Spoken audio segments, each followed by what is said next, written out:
شروع میں ہماری ڈیجیٹل دنیا بہت چھوٹی تھی. یہ سمپل لائنز اور چمکتی ہوئی روشنی کے ڈاٹس سے بنی تھی. اندھیری سکرین پر رنگوں کے چھوٹے سکوئرز ایک دوسرے کا پیچھا کرتے تھے، خاموشی اور بے انتہا لوپس میں. یہ تھے پہلے گیمز. یہ صرف ریئیکشن کی ایکسرسائز تھے، سپیڈ اور سمپل اسٹریٹجی کا ٹیسٹ. ان کی آواز صرف بیپس اور چرپس تھی، ایک سمپل زبان، ایک سمپل دنیا کے لیے. لیکن ان سمپل چیزوں کے اندر ایک پاورفل آئیڈیا پیدا ہو رہا تھا. یہ ارلی گیمز آرکیڈز سے نکل کر ہمارے گھروں تک آ گئیں. کنسولز، چھوٹی پلاسٹک اور سلیکون کی مشینز نے یہ دنیا گھیر لی. رولز کلیئر تھے، گولز سیدھے تھے، شروعات تھی اور ایک اینڈ بھی. یہ گیمز صرف ڈسٹریکشن نہیں تھی، یہ ہمیں سکھاتے تھے کہ چیلنجز کو کیسے بیٹ کرنا ہے اور کہانی کو کیسے کمپلیٹ کرنا ہے.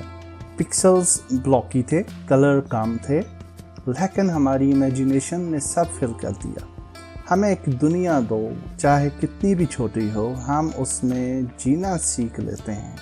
آرکیڈز کے شور سے دور ایک کوائٹ اسٹوڈیو میں ایک نئی دنیا ڈیزائن ہو رہی تھی. ایک چھوٹی ٹیم جس کا نام راک سٹار تھا ایک نیا ویژن رکھتی تھی. وہ ایک سمپل لینئر گیم نہیں بنانا چاہتے تھے، وہ ایک پوری دنیا بنانا چاہتے تھے. ایک شہر، ایک ایسی جگہ جہاں اپنی زندگی ہو، جہاں پلیئر کوئی ہیرو نہ ہو، بس ایک رہنے والا ہو جو اپنی مرضی سے جی سکتا ہو. کام بہت مشکل تھا، ہر چیز آبزرو کرنی پڑتی تھی، بار بار امپروو کرنی پڑتی تھی. میپس لیولز نہیں تھے بلکہ ریئل جیوگرافیکل میپس جیسے تھے. آبجیکٹیوز کی جگہ بیہیویئر ڈیزائن کیے جا رہے تھے. گاڑی کیسے ریئیکٹ کرے گی، انسان سائرن سن کر کیا کرے گا. اس وقت کی ٹیکنالوجی کمزور تھی، ہر نیا فیچر سسٹم کو لمٹ تک پش کرتا تھا. خرچہ بہت زیادہ تھا، ٹائم بہت لگ رہا تھا. ڈاؤٹس بھی آتے تھے، کیا یہ پاسبل ہے؟ کیا لوگ اس طرح کی فری دنیا سمجھ پائیں گے؟ لیکن وہ رکے نہیں. ان کا ماننا تھا ایک زندہ شہر سب سے پاورفل کیریکٹر ہو سکتا ہے.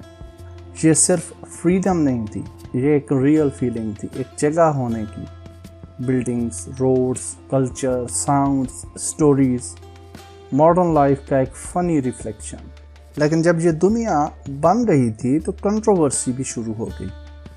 اس گیم میں پلیئرز رول توڑ سکتا تھا، ٹریفک اگنور کر سکتا تھا، کارز چرا سکتا تھا اور وائلنس بھی کر سکتا تھا. کچھ لوگوں کے لیے یہ گیم نہیں تھا، یہ ڈینجرس چیز تھی. نیوز رپورٹس آئیں، کرٹیسزم ہوا، بین کی بات ہوئی. راک سٹار کے لیے یہ مشکل وقت تھا. انہیں اپنے کام کو ڈیفینڈ کرنا پڑا، اپنی سوچ ایکسپلین کرنی پڑی، لیکن یہ سب انہیں اسٹرانگ بنا رہا تھا. کنٹروورسی ان کی آئیڈینٹی بن گئی. پھر آیا GTA 3، ایک پوری 3D دنیا. پہلی دفعہ پلیئر بس اس دنیا میں رہ سکتا تھا. کہانی فالو کرو یا خود ایکسپلور کرو. سٹی صرف بیک گراؤنڈ نہیں تھی، وہ ایک زندہ سسٹم تھا. پھر وائس سٹی آیا، پھر سین اینڈریاس، اور پھر سب کچھ چینج ہو گیا GTA 5 کے ساتھ. یہ صرف اپ گریڈ نہیں تھا، یہ ریولوشن تھا.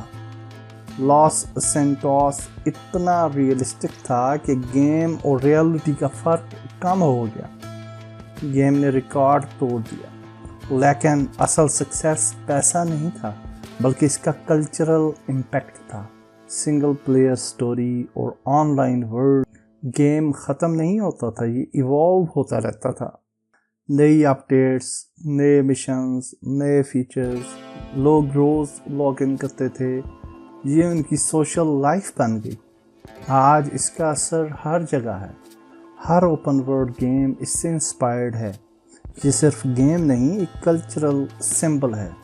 اور ہمارے لیے یہ یادیں ہیں، ایک چھوٹی سی آئیڈیا سے ایک پوری دنیا بن گئی. اور یہ ہمیں یاد دلاتا ہے ہر بڑی چیز ایک سمپل خواب سے شروع ہوتی ہے.